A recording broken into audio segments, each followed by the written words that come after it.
Magandang buhay mga ka-garden at mga kumari ko dyan. So for today's video ay gagawa kami ng DIY na plant box. Kasi dito sa amin, ang hirap talagang magtanim pag tag-ulan na kasi tinatangay ng tubig yung mga tinatanim ko kasi yung pinagtataniman ko dito yung garden na to ay hindi pantay ang lupa. So itong plywood na to hinihingi ko lang kaya dyan sa nagko-construction, mga tira-tira nilang nilay yan.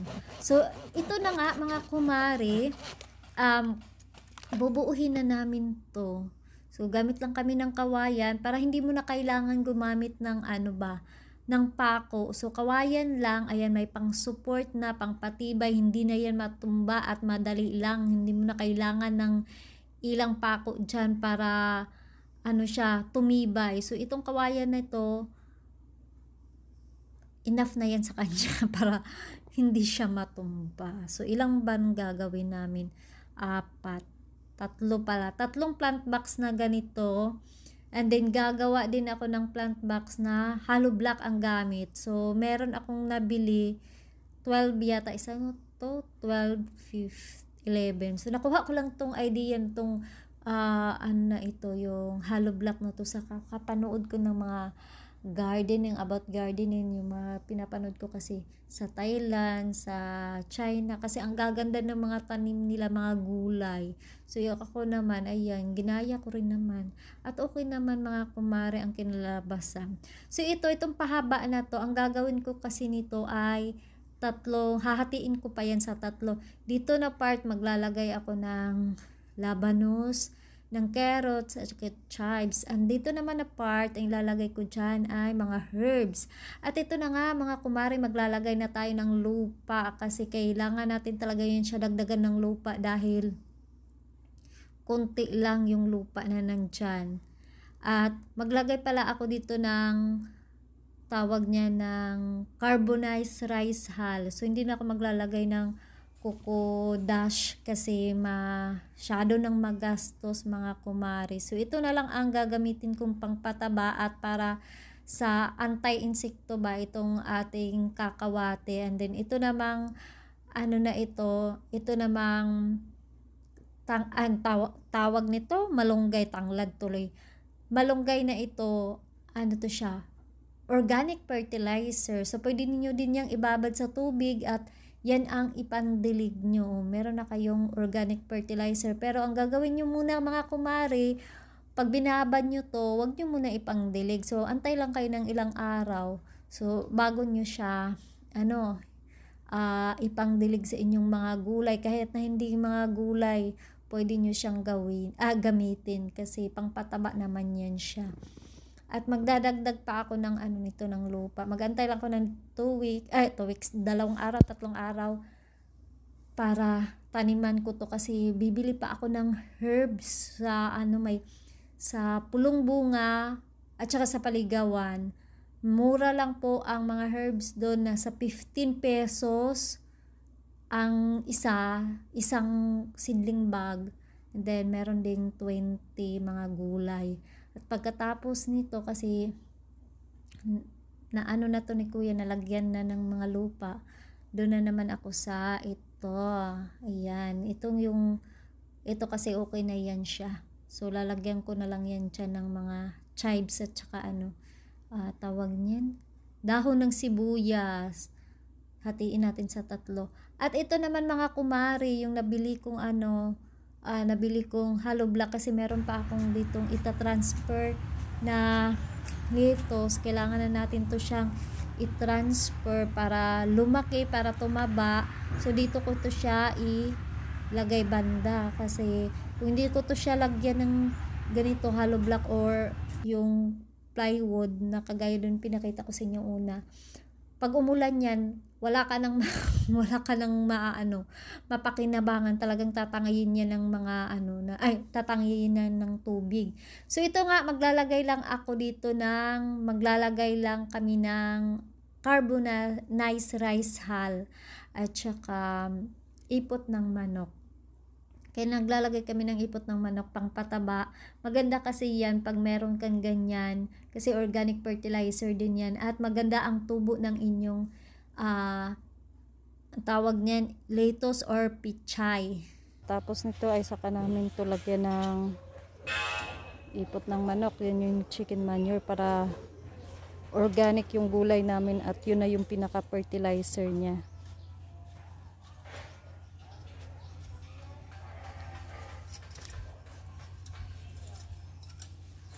Yan, sipagsipagan lang pagtatanim para makatipid ba sa mga gulay dahil sa panahon talaga ngayon kailangan mong madiskarte. Kasi chicken manure nabili namin to siya sa magkano nga ito? 25 yung presyohan nila dito no, isang sako. Hindi naman maabot ng isang sako yan. Dahil nabasa siya. Ayan. Yan yung magandang pangpataba sa halaman. At ngayon ay lalagay na namin yan dyan. Dahil magpupuna kami ng lettuce. Maglalagay ka pa ng urea yan? Hindi na? Hindi na? Oo. Ito lang pala. Ikalat mo pa marami pa rin ano. Yung pipino ko pala lagyan ko na ganyan. Malimit lang guys. Yung dito lang tayo sa kalidin. Aray! Sa nakasalita ko dito, tumatalsik yung ano, baka ma-shoot sa aking bibig yung ano ng manok. Dandahan lang. At ito, kamuti yata. Kamuti ba ito? Hindi pala. Ito yung masarap pag nasa probinsya ka dahil madali lang ang buhay basta masipag ka lang magtanim. At saka alam nyo, itong lupa na ito dito, hindi ito amin.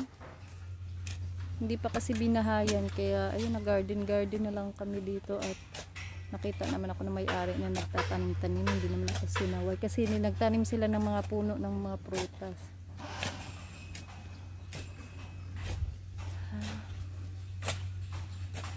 Ngayon, dati, ang dami, meron ako mapapaya dito, ang sipag mamunga. Dumaan yung bagyo, isang iglap lang, wala na. At nagtanim na naman ako ulit doon. At dito banda herbs ang ilalagay ko yan dyan. Meron akong herbs doon. Punuin ko to ditong herbs. And then, yan.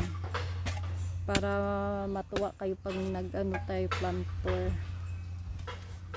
Then doon naman yung part na nagbabalag. Nandun yung ang tawag niyan. Hindi naman nagbabalag yung okra. Ang tatanim ko doon ay mga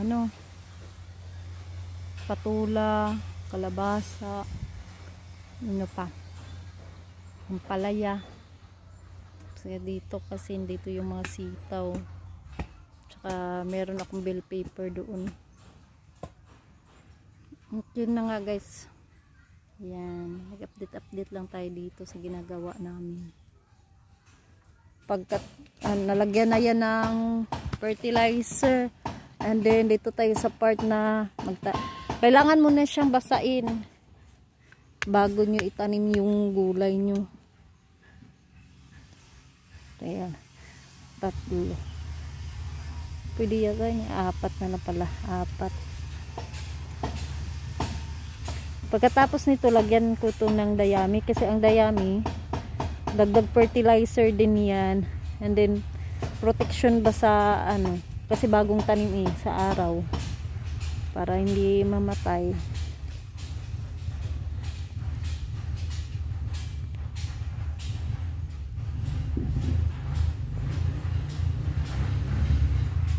Ayan. Ginaganito ko kasi ganito kasi yan. Pag nagtatanim ako, ginaganyan ko talaga yan.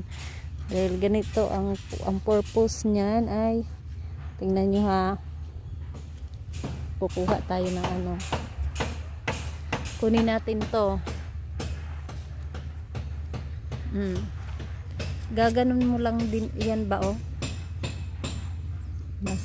yan. O di ba madali na lang. Yan.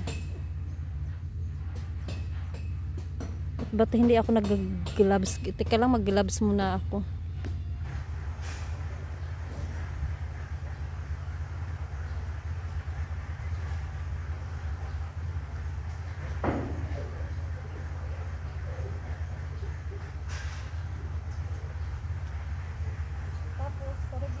Tapos nito mga ka-garden Ayan ang ating lettuce. Maglagay tayo ng dayami nito. Wala naman kayong dayami, okay lang. So lalagyan ko siya para dagdag fertilizer, and then kasi mainit na yun, protection din sa araw.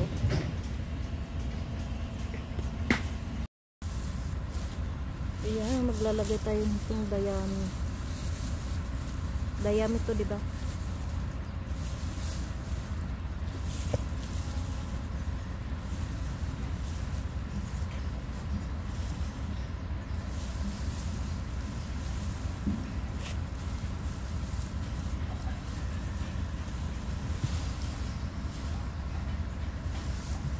Eh, may man ako hindi pwede. Ha?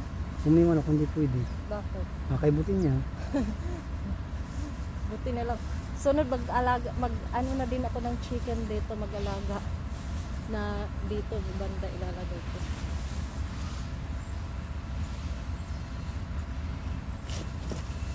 Yan ang mga ka-garden, maingay lang. Pasensya na po kasi alam nyo na dito sa amin talaga may nagagawa ng bahay. Ito na yung lettuce ko, nilagyan ko na ng dayami. Ito kasi kayo nilalagyan dagdag fertilizer, and then para hindi siya mamatay dahil kakatanim lang. So dalawang purpose niyan. Kaya ko nilagyan niyang ng dayami yung ating mga bagong tanim.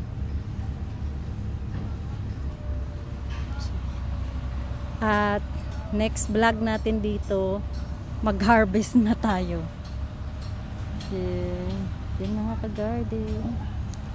At tapos pag mag-transplant kayo, igaganon nyo lang guys, so para hindi mairita yung ito yung lupa namin ay may halo na po yang may halo yan siyang carbonized rice hull. And then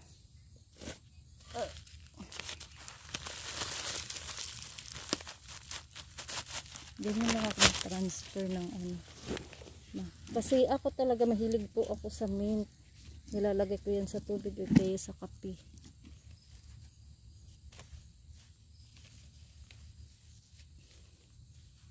Tapos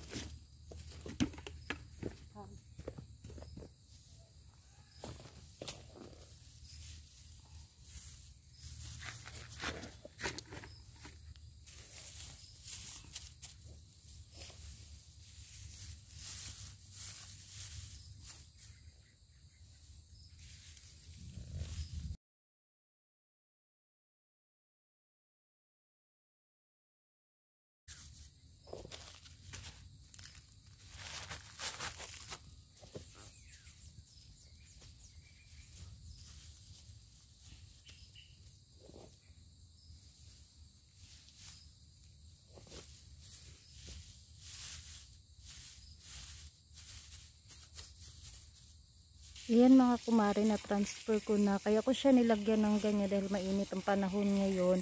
Para protection din siya sa araw, and then dagdag fertilizer na din. So pagkatapos ay syempre ating biligan yan. At ito naman mga kumare at mga ka-garden ko. So meron tayo ditong iba't ibang uri ng mga basil. So meron akong holy basil, lemon basil, Thai basil, sweet basil. Ang purple basil ko hindi pa tumubo. So ayan, update ko na lang kayo ulit nito. So yun, bye bye.